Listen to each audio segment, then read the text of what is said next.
Hey there, this is Matt with State of Flux. Taking a look at Red. This is a film based on a Vertigo comics and thus part of my look back at the DC comic book films. And Red is a little known one. I'm not even familiar with it myself. But this film has a phenomenal cast. Helen Mirren, Bruce Willis, John Malkovich, amongst many others. And they're the reason to watch it. And like Bruce Willis has a little bit of energy left in him. This was kind of when he was on sort of his negative slide post Cop Out, where Kevin Smith kind of called him out on his BS. And maybe some of that is linked to the neurological breakdown that the man sadly is experiencing now.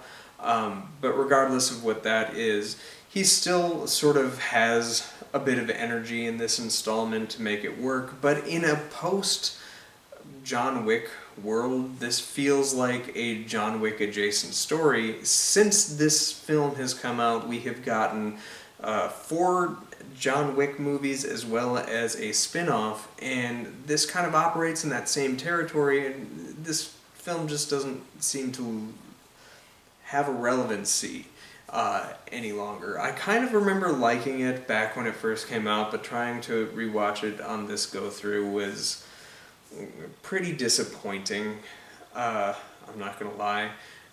It gets by with its great cast and a couple of decent action scenes, but it's generically photographed. The dialogue is pretty stiff. They're trying to make the best of it, and you have the great, like, John Malkovich character that is doing what he can, but largely this is just kind of a blah film. It's certainly better than you got with The Losers, or, like, man, I was on a string of bad ones, and unfortunately up next is Green Lantern, so I don't know if I'm out of it yet.